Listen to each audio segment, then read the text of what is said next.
హెచ్చరిక, దైవజనుని హెచ్చరిక. చాలామంది ఇతరులకు మనం పొందిన మేలుల గురించి చెప్పటం లేదు. చాలామంది తల్లిదండ్రులు వారి పిల్లలకు వారి తల్లిదండ్రుల గురించి చెప్పటం లేదు. అర్థమైందా పాయింట్? చాలామంది తల్లిదండ్రులు వాళ్ళ పిల్లలకు వాళ్ళ తల్లిదండ్రుల గురించి చెప్పటం లేదు. మా అమ్మ నాన్న ఎంత కష్టపడి నన్ను పెంచారో తెలుసారా? నన్ను అట్ట పెంచి పెద్ద చేసిన వాళ్ళ మీరు పుట్టారు, మాకు పెళ్లి చేసిన వాళ్ళ మీరు పుట్టారా అని ఎప్పుడన్నా మీ పిల్లలకు చెప్పారా? మాట్లాడరండి. అదే మాటలు కాకపోయినా అలా అర్థం వచ్చే మాటలు చెప్పారా? చెప్పుంటే మీ పిల్లలు మీ అమ్మ నాన్నని ముసలోడు ముసలమ్మ అంటారా? నీకేం తెలియదు ముసలమ్మ, నోరు మూసుకో అమ్మమ్మ, నీకేం తెలిసి నాయనమ్మ, తాత చాలు ఎవరికి పడుకప్ప అంటారా అండి? అసలు తాత అంటారా, ముసలోడు అంటారా? ప్రేమగా తాత అని పిల్లలకి తాత, నాయనమ్మ, అమ్మమ్మ అనే మాటలు నేర్పిస్తారా అండి? ఎప్పుడన్నా తాత ఇంటికి వచ్చాడు అనుకోండి, ఆ ముసలోడు వచ్చాడు ఏంటమ్మా పడుకొని ఇవ్వట్లేదు నన్ను అంటే, తప్పు నన్న ముసలోడు అనకూడదయ్యా. వాళ్ళు మీ తాత, మమ్మల్ని పెంచి పెద్ద చేశారు, మమ్మల్ని పెంచడానికి ఎంత కష్టపడ్డారో, ఎన్ని పొలాలు అమ్మేశారో మమ్మల్ని చదివించేలా చేయటానికి, వాళ్ళని గౌరవించండి అని మీ పిల్లలకు చెబుతారా? మీ పితరుల యొక్క విషయాలను మీ పిల్లలకు మీరు నేర్పించండి. యెహోవా స్తోత్రార్హ కార్యాలను, దేవుడు చేసిన మేలుల గురించి మీ పిల్ల తరములు, వచ్చు తరములు వారు తెలుసుకున్నట్లుగా వారికి నేర్పించాలని దేవుని వాక్యం చెప్తోంది. లోతు అట్టి స్థితిలో ఉన్నట్టు కనబడటం లేదండి.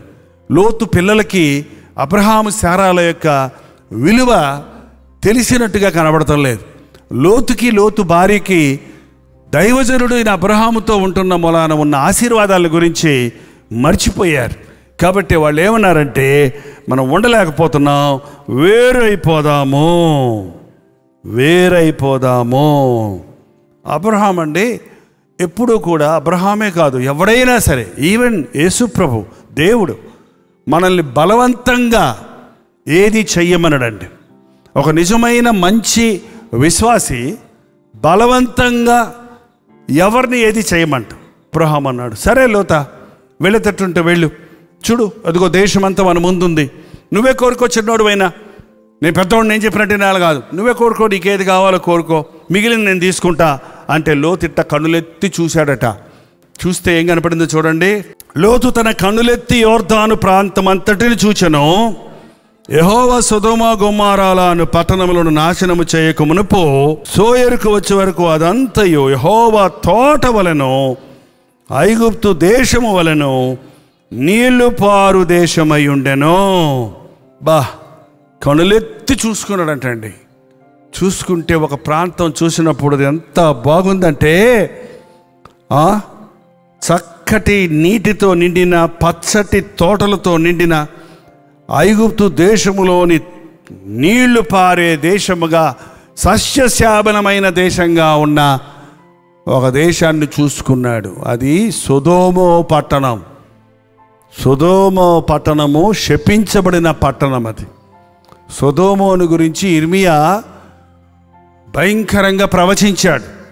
సొదొమ గర్వంతో నిండిన స్థలం, సొదొమ శరీరేచ్ఛలతో నిండిన స్థలం, సొదొమ బాగా దేవుడి చేత ఆశీర్వదించబడి దేవుణ్ణి విడిచిన స్థలం, లోకరీతిగా అభివృద్ధి పొందిన స్థలమే కానీ దైవ భయము లేనటువంటి స్థలం. ఏది కోరుకుంటున్నాడు లోతు?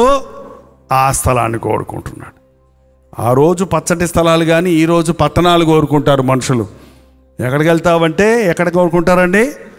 పట్టణాలు కావాలి, నేను స్వేచ్ఛగా వెళ్ళిపోవాలి, ఆ స్థలం నాకు కావాలన్నాడు. సరే నీ ఇష్టం నాయన వెళ్ళు అనగానే మూటలు కట్టుకొని లోతు తన భార్య, 2 కుమార్తెలు, తన ఆస్తి తీసుకొని ఆ యొక్క సొదొమకు వెళ్ళిపోయాడండి. ఒక మాటలో చెప్పాలంటే ఆ సొదొమ గొమొర్రాలో ఆ కుమార్తెలు పాడైపోయారు. రండి, ఈ యొక్క పట్టణం నాశనం అయిపోతుంది, లేచి బయటికి రండి అని పిలుస్తుంటే వాళ్ళు తడవ చేశారట. వాళ్ళు బయటికి రావట్లేదట. లోతు భార్య, లోతు కుమార్తెలు కదలటం లేదు.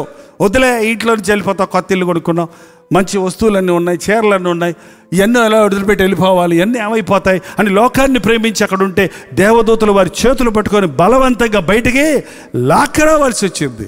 లాక్కొచ్చి వెనక్కి తిరిగి చూడొద్దు అని ఒక మాట చెబితే లోతు భార్య ఏంటండి దరదర అగ్ని గంధకం ఆకాశం నుంచి పడవగానే వెనక్కి తిరిగి చూసి ఏమైపోయింది? ఉక్కు కాదు, ఉప్పు. ఉక్కు అయితే అమ్ముకోవచ్చు కనీసం, ఉప్పు. ఈ మతాబులు కాకరపోతులు కాలుస్తాయి కదా మనకి దీపావళికి, అదంటే భాస్వరం, అదేంటది బూడిద లాంటిది అన్నమాట. అలా ఉప్పు సమమైపోయింది. కుటుంబం కూలిపోయింది. కుమార్తెలు వ్యభిచారులైపోయారు. తండ్రిని మోసగించి తండ్రితో తప్పైన సంతానం తెచ్చుకున్నారు. ఎంత విచారకరమైన విషయం. జ్ఞానవంతురాలు తన ఇల్లు కట్టును, మూఢురాలు తన చేతులతో తన ఇల్లు ఓడబెరుకును. జాగ్రత్త.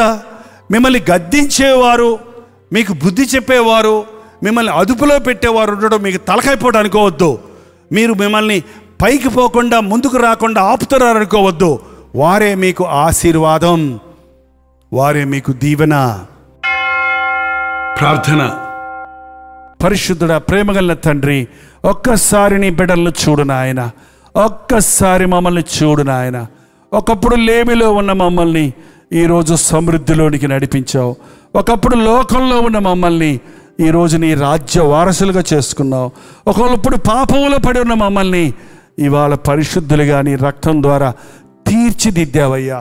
లోతువలే కన్నులెత్తి చూచి మాకిష్టమైన ప్రాంతాలు కోరుకునేవారిగా, మాకిష్టమైన వస్తువులు కొనుక్కునేవారిగా, మాకిష్టమైన పాపాలు చేయవారిగా, మా కన్నులు ఆయన చెడగొట్టుకోకుండా సహాయం చేయము.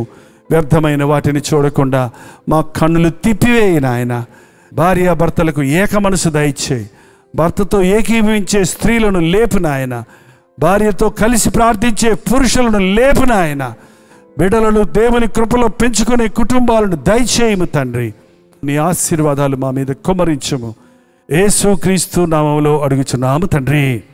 మన తండ్రి అయిన దేవుని యొక్క ప్రేమయు, కుమారుడైన క్రీస్తు యొక్క కృపయు, ఆదరణకర్త అయిన పరిశుద్ధాత్మ యొక్క సహవాసము కూడి వచ్చిన మనందరికీ ఇప్పుడును సదాకాలమును తోడైయుండునుగాక.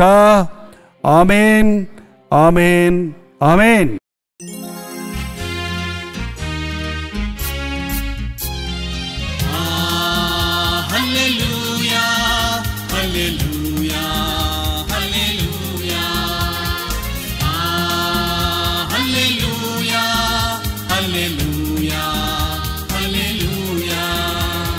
కలువరి ప్రేమే మధురం, కలువరి ప్రేమే మధురం, కలువరి ప్రేమే మధురం, కలువరి ప్రేమే మధురం. హల్లెలూయా, హల్లెలూయా, హల్లెలూయా,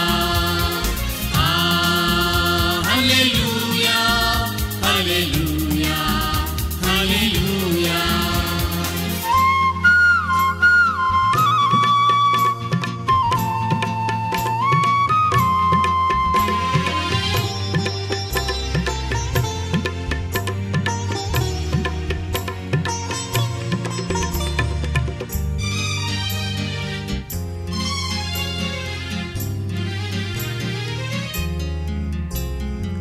సిలువపైన విలువ త్యాగం చేసినావుగా,